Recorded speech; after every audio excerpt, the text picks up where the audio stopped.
Hello friends, তোমরা সবাই নিশ্চয়ই ভালো আছো, আমিও ভালো আছি। আজকে দেখো আমাদের বাড়িতে চিকেন হচ্ছে। আর আজকে ব্রয়লার মোরগ নয়, মানে আজকে একটু অন্যরকম মাংসটা রান্না করব। আর কি দিয়ে রান্না করবো সেটা তোমাদেরকে অবশ্যই দেখাবো। আর আজকে আমি রান্না করছি হ্যাচারি মাংস, মানে আজকে ব্রয়লার মোরগ হচ্ছে না। এই যে দেখো, আগে থেকে তো আমি ধুয়ে রেখেছি আর নুনটাও মাখিয়ে রেখেছি।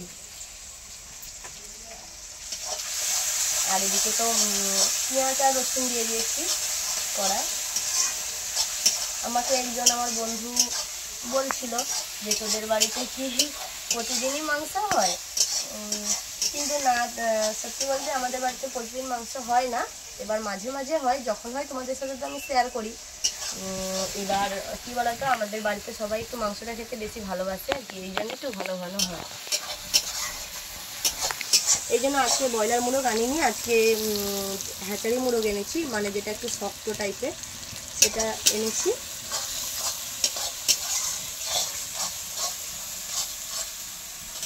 সেটাই আজকে রান্না করবো।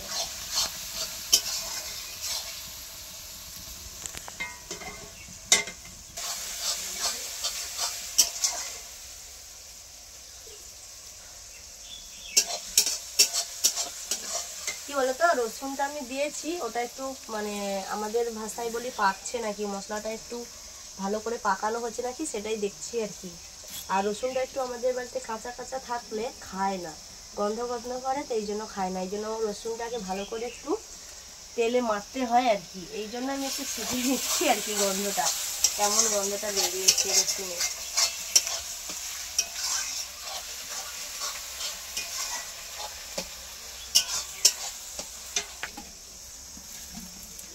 তোমরা প্লিজ ভিডিওটা দেখতে থাকো, আর আমি মশলাটা একটু ভালো করে কষিয়ে নিই।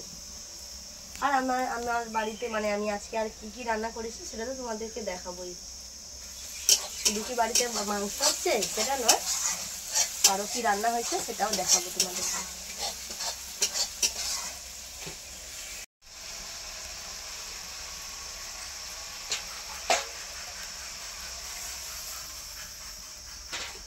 দেখো, আমি মশলা তো কষিয়ে নিয়েছি ভালো করে, তারপরে একটু মশলায় জল দিয়ে দিয়েছি, কারণ একটু যাতে মশলাটা ভালো করে হয়ে যায় আর কি, মিক্সড হয়ে যায়।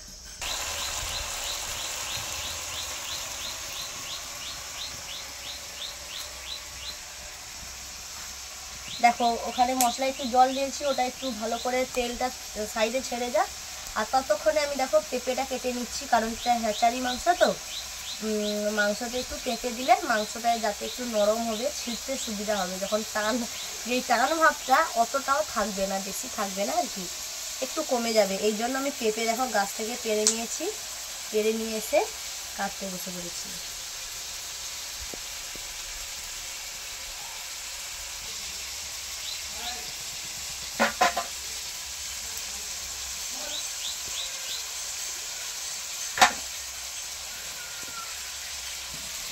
বহুদিন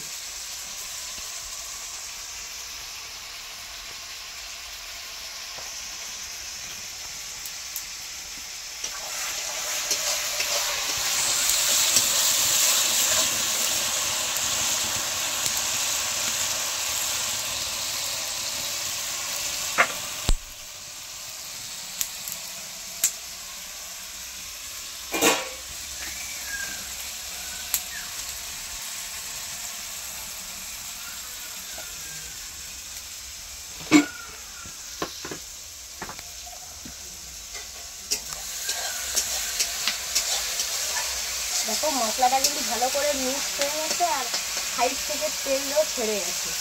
এবার আমি মাংসটা দিয়ে দেবো, আর একটু হোক, আর একটু ততক্ষণে পেঁপেটা আর একটু আছে।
মাংসটা আমি একটু দিয়ে দিয়েছি, দিয়ে ওটা ঢাকা দিয়ে দিয়েছি একটু। তারপরে আমি তোমাদেরকে দেখিয়ে দিই, দেখো আমাদের কি রান্না হয়েছে। আর কিন্তু চিকেন হচ্ছে না, দেখো হয়েছে পটল ভাজা,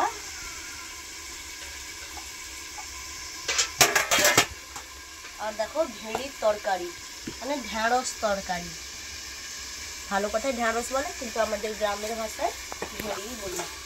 পটল ভাজা আর ভেড়ির তরকারি আর মাংসের ঝোল। আর আমাদের বাড়িতে আচার করেছি আমি, আচার আছে, এই জন্য আর টক বা চাটনি কিছু করছি না। আর আমি যে পেঁপেটা কেটে রেখেছি, কিন্তু এই কথায় দেবো না, একটু দেরি করে দেবো আর কি।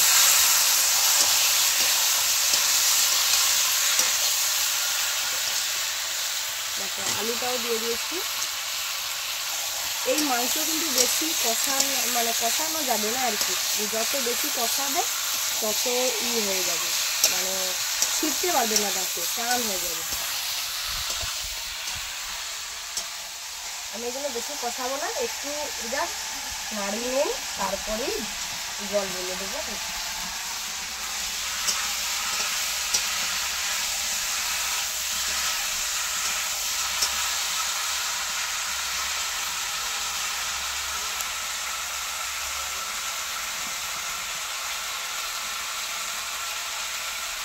ঠিক আছে বন্ধুরা, তোমরা প্লিজ ভিডিওটা দেখতে থাকো, লাইক কমেন্ট শেয়ার অবশ্যই করো। আর আমি ততক্ষণে মাংসটা করে নিই, মাংসটা তোমাদেরকে দেখিয়ে দিলাম। আর দেখো এই যে পেঁপেটা, এই মাংসটা জল ঢালার পরেই পেঁপেটা দিয়ে দেবো। যারা এখন অনেকেই জানে না এই হ্যাচারি মাংসটা ভালো করে রান্না করতে, মানে ভালো করে রান্না করতে বলতে এই বলে যে রান্না করলে শিখতে পারি না, খেতে পারি না। আমি বলবো এই মাংসটা বেশি না কষে, একটু কম করে কষে আর একটু পেঁপে দিয়ে দিলে দারুণ খেতে লাগবে, দারুণ টেস্ট। এইভাবে রান্না করবে। তোমরা প্লিজ ভিডিওটা দেখতে থাকো, লাইক করতে, টাটা।